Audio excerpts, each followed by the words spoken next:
Hello and welcome to a brand new episode of Black, White, and Red All Over. I'm Victor Dandridge, the hardest working man in comics. Ryan Seymour, the lonely man at Comic Town.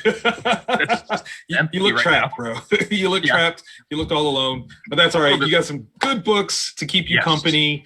We're shooting remotely, so this is everybody send their good vibes to Jeremy. Jeremy's got the flu. Yeah. All the good feels make him feel loved. So, dude, first and foremost, good. Everything great. You still enjoying Peacemaker? How are we feeling? Yes, I'm still digging the crap out of Peacemaker. Okay. I never James Gunn apparently can just take any character and make them awesome. Yeah. Book of Boba Fett's still really solid. Nice. At times, it's more like Mandalorian was very much a spaghetti western in space. It's really hardcore. This one's a little bit lighter, a little bit George Lucas-y. Okay. So it's different, getting your taste reacclimated to that, but still digging that. Okay, good. I've actually been enjoying the CW offerings of Superman and Lois, which I adored the first season. I'm liking this one, and I'm liking Naomi a lot. It's got a good vibe to it.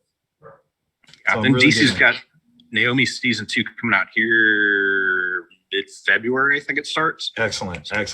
Right around the right time to jump on. So if you like the show, pick up the book. Come to your local comic shop. I think that's the way.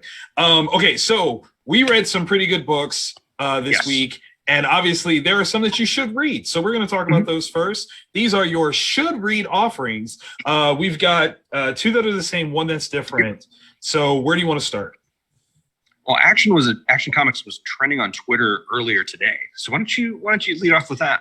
Okay, so Action Comics, we've got Johnson, we've got Federici, and we've got Lowridge. I think that's how you say that. And obviously this is part of the War World storyline. I think it's like part 4 of it. Federici's art is amazing. It's fantastic. And I think I finally get like the actual vibe of how I would compare this story. And it's one that you would never think to say before. So this is a Superman story told through the lens of a heavy metal like magazine release.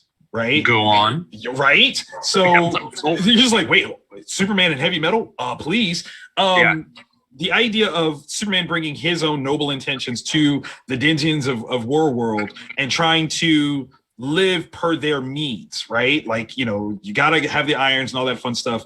It's a really interesting, critical view of what Superman represents and how he does what he does, and trying to maintain his own level of righteousness in a place that is very unrighteous. And it's brilliant. It's absolutely brilliant. And this one we get caught up to the imagery that we've seen the most about this series. And so when you are looking for, that kind of simpy Superman with the chain and the S, you're like, where's that coming from? Superman is a zaddy. This is that issue. So that's the moment. I'm expecting a lot of FlameCon cosplay to come out of this book right here. Nice. Yes. Alrighty. We will start off with DC Black Label Peacemaker #1 to start with. I don't even know why I said #1 because it's a one shot. It's done by Garth Ennis, Gary Brown, and Lee Loughridge. I think. Ooh. Great creative team. It really has that Garth Ennis vibe to it. It is Punisher-y in a sense. It's a story. Peacemaker is being evaluated by a psychiatrist whether or not to be added to a special secret U.S. task force. And so it's like his backstory, how he got to where he is, how many different foster families died in his. It's horrible. But yeah, it's really solid. My one thing is it doesn't have the same voice as the Peacemaker television series. Right. So it's like an entry level product for a viewer, but not yet a comic reader. As a comic reader, really, really solid. So I don't know. It's a normal comic size, whereas a lot of Black Label stuff is that way oversized format. Yeah. But this one, no, just regular size. So. Yeah, not bad. If you're a fan of Garth Ennis, definitely pick it up. If you're a Punisher fan, definitely pick it up. If you're looking for something from the television series, might not be the best. It isn't it, but James Gunn. Yeah, right. Like, I mean, he can make a talking tree popular. True. So that's that. want to kind of go to a softer beat out of these should read. So I think House Slaughter is where we can talk about with this one. Yeah. And this is kind of an interesting thing. Okay, so House Slaughter, based off of, Something's Killing the Children. We're getting a little bit more context of this world here, and we've got James Tynion the fourth, Brumball, Deladera, Sheehan, and Morto. Most of the Something team is on this. Yeah. With a few add-ons. And I kind of agree with what you were saying off camera, is that this is kind of a slower burn. Very much so, yeah. Yeah, like there's a subtle emotional dance that was really nice, but it doesn't propel things forward in a big way, because it's almost affirming, ground that we already knew was tread. Like it's the two lovers, and we know something happened. Mm-hmm. Nothing happened in this issue. Like that's the thing, is nothing really moved forward. I mean, we found out a little bit more backstory, right? But like that's it. I mean, right. It's still really, really good. It's gorgeous, but I wish it had a quicker pace. Yeah. Or more, considering that we've seen jumps in the present, which would be the future to some aspects of this. Yeah. Give us something a little bit more challenging as an endpoint for this issue, because it had an extra page that I wasn't expecting, but then it didn't do anything else. Yeah, and it was placed weird. Like I kept flipping after it. Like Is there more here? But still good. But I don't know. It's tough, because Something's Killing the Children is so absurdly good that anything else, it's gonna be a hard sell. But again, with the creative team carrying over, so much of the creative team carrying over, I'm holding it to that standard. If James and company is gonna give us this goodness, and they're gonna be like, oh no, there's more to this well that we're gonna mine. Come with it. Come with it. So maybe this is just the quiet before the storm. And I hope so, but this one, definitely kind of was like, oh, well, that's nice. You should read it, but that's it. Yeah. This one was a challenge. Definitely almost made it on the must-read list. Avengers Forever #2. Jason Aaron. Yeah. Two Aarons make it good. Magno, Hannah, Smith. I don't even know how to. It's such a letting them play with any combination of characters they want in the multiverse. Yes, is really awesome. What I found interesting was, in an infinite universe of multiverses, how special one of these particular characters is. That in the statement of that specialness. Yeah. There's something going to come from that, and not just in this mini series, but in the regular Marvel stuff. Yeah, it's got to be something. Oh yeah. I will say, okay, so we got introduced to the idea of Red Skull with a symbiote at the end of last issue, and that's terrifying. Oh yeah, but I might be a little bit more scared of the other person that was introduced in this. That dude. Yeah. I feel like that's some untapped potential, because that is probably one of the scariest things I've ever seen. And his weapon of choice is messed up. Yeah, it really is. And it's, I don't know how you come up with the concept of those two characters together, because they're, can't say it. You can't say it. No spoils. But they're vastly different characters that, when meshed together, are the things of nightmares. And, forget the new bombs on this one, and there's a lot of them. Like, that's what I'm like. That's the thing. It's not just a few. And the way he referenced himself, like, I was just swinging by this universe. He's just out there doing his thing. You're just bouncing around. Like, there's not a watcher. Like, no. Like, we don't need you. Stop this. This is bad. This is bad even by our standards. Yeah, please. I do like the idea of Red Skull as a character engaging with Ghost Rider. That's not a combination that I can think of I've ever seen before. And you would think, Skull on Skull, it writes itself. never saw that. And I'm like, Jason Aaron, good job. Yeah. Good job. Yeah, Aaron's good at that stuff. I love it. The reveal at the end, that made me smile. And I don't even know why, but I was like, oh. Yeah, no, it was something I was curious about. Like, it was that first issue a throwaway kind of thing? And then that reveal at the end, I'm like, okay, cool. It's all tying together. It's going to move forward. Let's do this. Yes.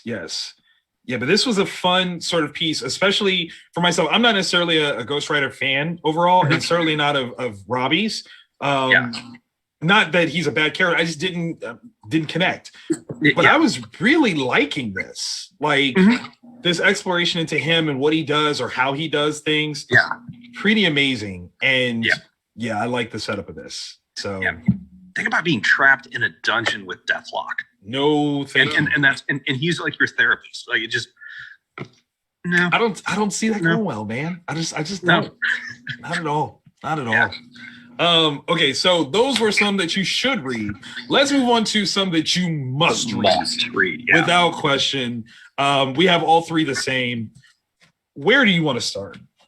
I mean, what level of storytelling are you open to right now?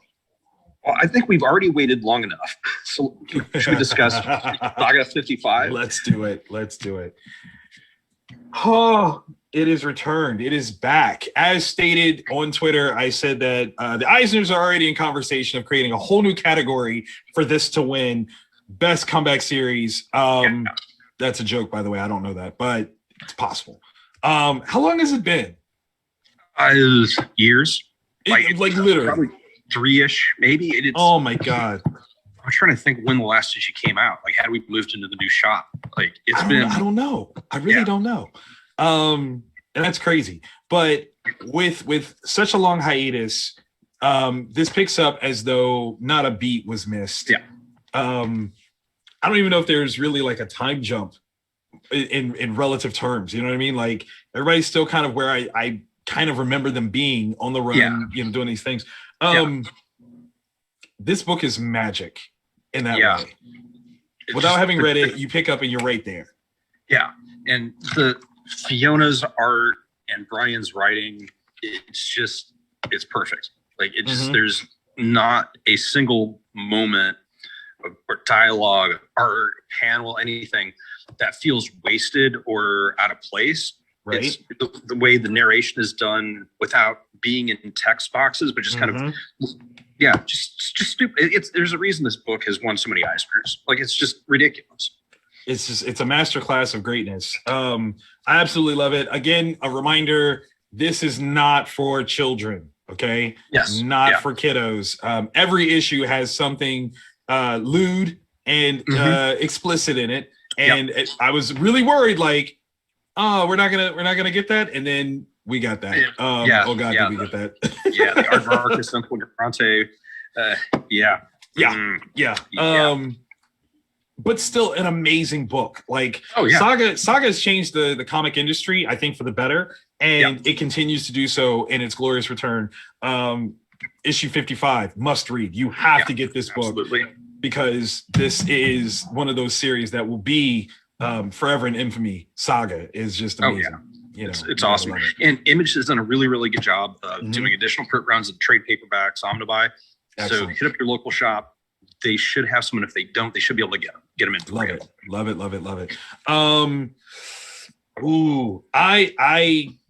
I want to go for the more quiet similarity, if we can. Human Target, number 4. First of all, this cover, what magic, like, this is so great. Yeah. And I can't even tell you specifically why. It just is. Yeah, there's something like frenetic about it. There's energy.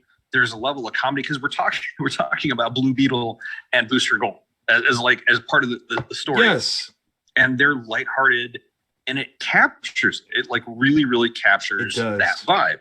It does. Which kind of makes you forget how dire the story actually is.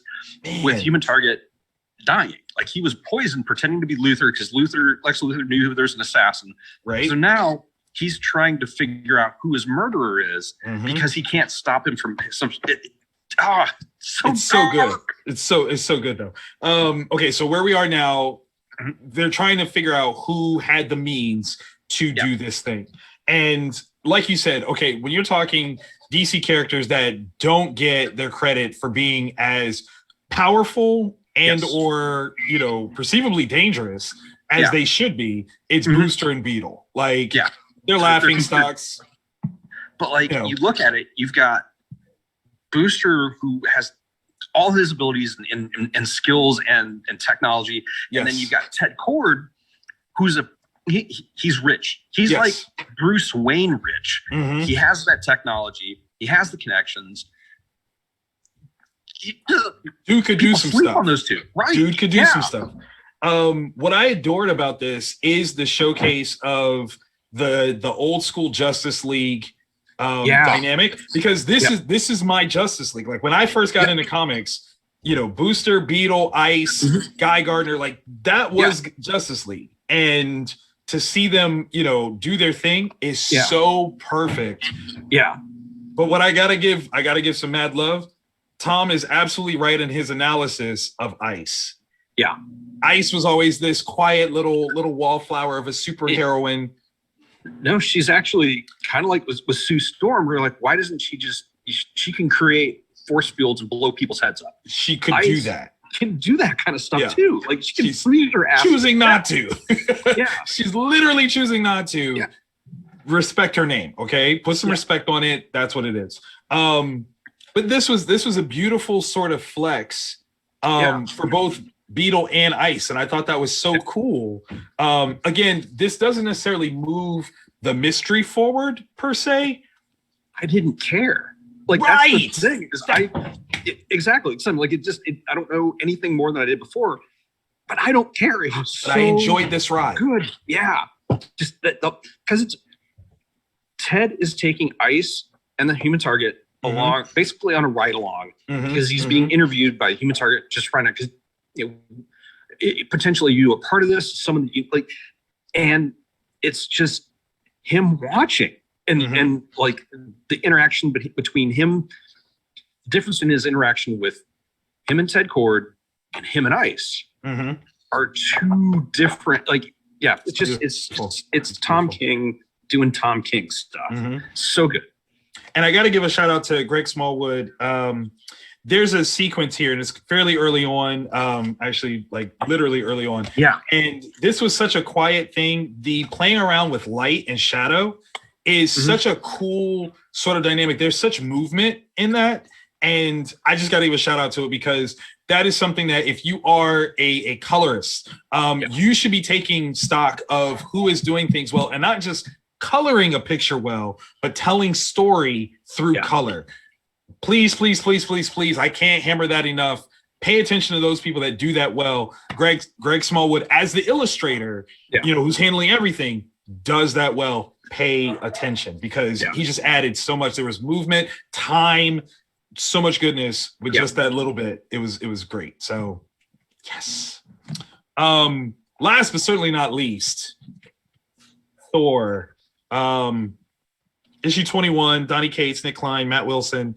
I feel like it wasn't that long ago that we got the last issue of Thor.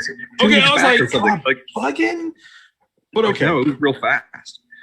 It's what when I first read the name of the character in issue 20, God Hammers, I'm like, Cates is trolling us. He is taking a throwaway joke line from a Thor movie and just having fun with it. And it's fun. Oh yeah. But holy crap, does it make sense? Oh my God. Yes, the idea of who the God of Hammers is, what the God of Hammers is about. And okay, in terms of moving things forward, we get an immediate explanation as to why God of Hammers is being what this is. And now that is a problem. Yeah, especially when a huge problem. The fullness of that revelation. I was just like, what do you do? What do you do? And did we see someone die? Like, I fear like we saw someone die. I feel like that was a death. There are death-like qualities. A lot of what happened. it was a pain. I can't feel my legs. And, and it's just kind of that doesn't end well usually. At all. The incalculable aspect of what can be done here. Considering, the united efforts of two versus the God of Hammers, and then what the God of Hammers does in such a short amount of time. Yeah. What? Yeah. What? Hearing Odin give a little bit of backstory, I was just like, yeah, of course. Like, of course this would go horribly wrong at some point. And yeah, the scorn, Mjolnir felt scorned, and beautiful. So why would looking back, like why would Thor do that? Like, why would you throw away something that's so powerful and so special and unique in the universe? Thinking it was right at the time. It was a good idea at the time, but you just didn't have the follow through of what could happen if ... Okay, so based on what the God of Hammers reveals is its purpose. Yeah. Are we lucky that this is a conversation being had about Thor Odin's son, and maybe not another very violent, very large teammate of Thor Odin's son? Like if that person were to gain the hammer at this point, are we in trouble? I would think so too, because I think they would give it the power. Like that person with the power of Thor, which is also being written by Donny Cates. Okay, I just want to throw that out there. Yeah, that could be a problem. Yeah, especially with the mindset that other person currently has. I want to read that problem. Oh my Please, gosh, Lord Jesus, give us something. Yeah, sweet baby Nick Fury, give me that. Please, something. I want that so bad. Wow. This was awesome. This was good. Yeah, and it's really as a Tuesday night, it was already going for something on eBay. So no doubt. Hopefully your local shop still has them, because it's going quick. If not, check out Comic Town. They might have a couple, copies tucked away for you.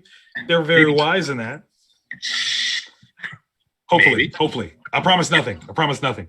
But as always, like and subscribe, y'all, because we have the magic. And not only if you subscribe, what else should you do, Rye? Hit the bell. The bell will tell you when we put this out onto the interwebs. Get this. Yeah. This has been Black, White, and Red All Over. I'm Victor Dandridge, the hardest working man in comics. Ryan Seymour. I'm bald. I had professionalism, and then you just took it from me.